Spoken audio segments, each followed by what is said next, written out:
के बाद एक और बड़ा खतरा मंडरा रहा है और ये खतरा है काया की सहेली और फिनलैंड की आयरन लेडी कही जाने वाली सना मरीन का।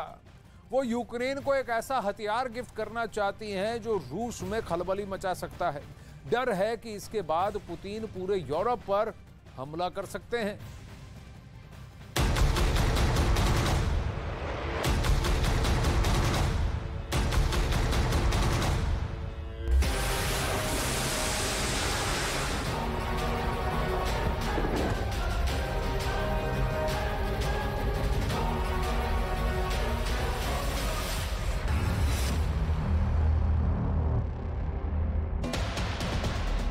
सना मरीन ने दिया ज़ेलेंस्की को सुपर ऑफर। मॉस्को से वॉशिंगटन तक मचा हड़कंप। यूक्रेन को मिलेगा F-18 हॉर्नेट। पुतिन को हराएगा मरीन का अमेरिकी ततैया।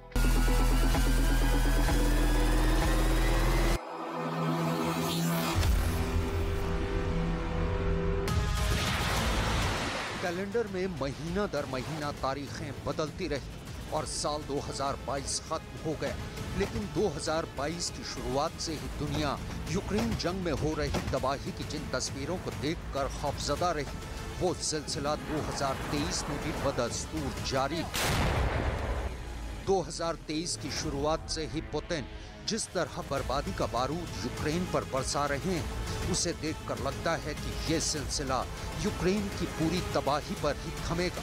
यूक्रेन पर बरसते रूसी बारूद को देखकर ज़ेलेंस्की अमेरिका और नेटो से बार बार लॉन्ग रेंज वेपन और फाइटर जेट मांग रहे हैं। जाहिर सी बात है, ज़ेलेंस्की रूस को हराने और अपने देश से रूसी सेना को बाहर खदेड़ने के लिए बेताब है, लेकिन लगता है कि उनकी बेताबी को देखकर अब उनके मददगार देश भी बेसब्र हो रहे हैं। फिनलैंड उन देशों में से एक है जो रूस के आक्रामक तेवर देखते हुए जंग के शुरुआती दौर से ही यूक्रेन के हथियार और दूसरे सैन्य उपकरण देकर लगातार उसकी मदद कर रहा है।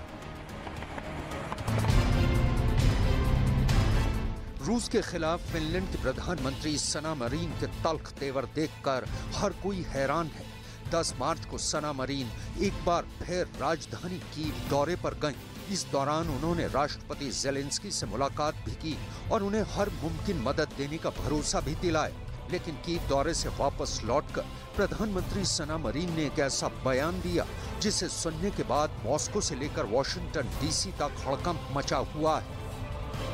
Puntaroivat ja arvioivat sitten omia kykyjänsä tämän kaltaista aseapua toimittaa. Mielestäni myös Suomessa tätä keskustelua voidaan käydä. Me tiedämme, että me olemme tehneet päätöksiä uusista hävittäjistä jo aiemmin. Me tiedämme meidän tulevien hävittäjien aikataulun, millä saamme niitä Suomeen. Ja kyllä me voimme mielestäni käydä keskustelua myös Hornettien osalta. Olisiko mahdollista Ukrainaan luovuttaa, minkälaista koulutusta se kenties tarvitsisi rinnalle sitten, että Suomi voisi osaltansa tässä auttaa, mutta mitään päätöksiä ei ole tehty, keskustelut ovat।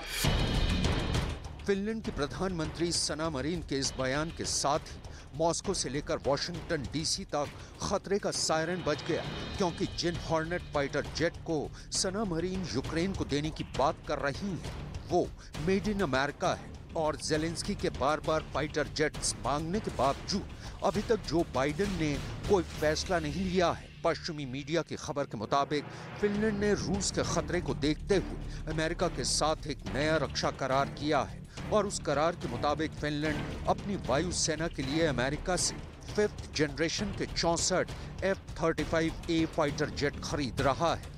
फिलहाल Finland की वायु सेना के पास 62 F-18 hornet fighter jet है, लेकिन 2025 तक ये उसके लिए किसी काम के नहीं रहेंगे।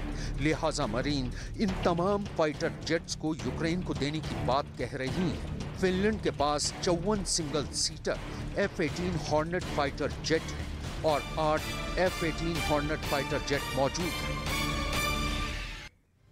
अब अमेरिका ने यह फैसला नहीं किया है अब तक कि यूक्रेन को फाइटर जेट दिए जाएं या नहीं, लेकिन एक एक करके नेटो के सदस्य देश इसका समर्थन कर रहे हैं और सार्वजनिक तौर पर ऐलान कर रहे हैं कि अगर उन्हें हरी झंडी मिलती है तो वे लड़ाकू विमानों से यूक्रेन की मदद कर सकते हैं ताकि वे रूस को माकूल जवाब दे सके।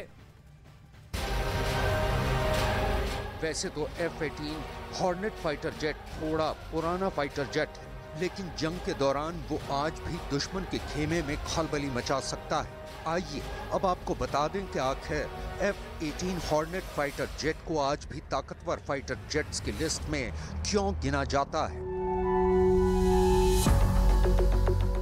F-18 हॉर्नेट एक मल्टी रोल फाइटर एयरक्राफ्ट है।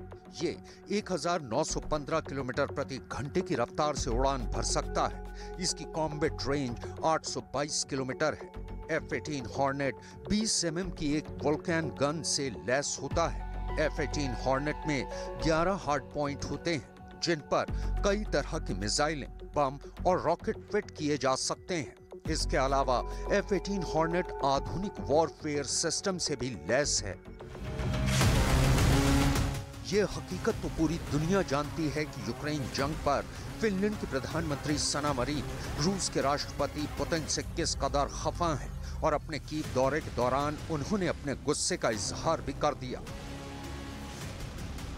In this war, only one side has heroes. Your soldiers in Donetsk, Luhansk and elsewhere are resisting Putin's armies, and they will win. In the generations to come, your children and their children will be proud of what you're doing and going through. The Russians cannot say the same. Finland की iron lady सना marine ने तो Zelensky को Putin के खिलाफ F-18 hornet देने का बयान दे दिया, लेकिन फिनलैंड के लिए यूक्रेन को ये सभी फाइटर जेट देना इतना आसान नहीं है, क्योंकि जब तक अमेरिका यानी जो बाइडेन फिनलैंड को ऐसा करने की इजाजत नहीं देते, तब तक फिनलैंड के फाइटर जेट यूक्रेन को नहीं दिए जा सकते हैं।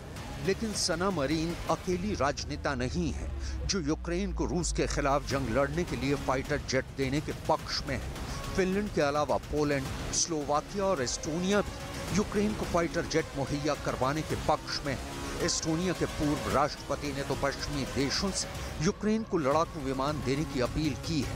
उनके मुताबिक अगर यूक्रेन को लड़ाकू विमानों की जरूरत है तो नेटो को यूक्रेन को फाइटर जेट जरूर देने चाहिए।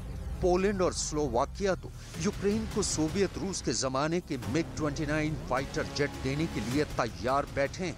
चूंकि नेटो के दूसरे देश इसके लिए तैयार नहीं है, लिहाजा अभी तक उन्होंने अपने फाइटर जेट यूक्रेन को नहीं दिए हैं।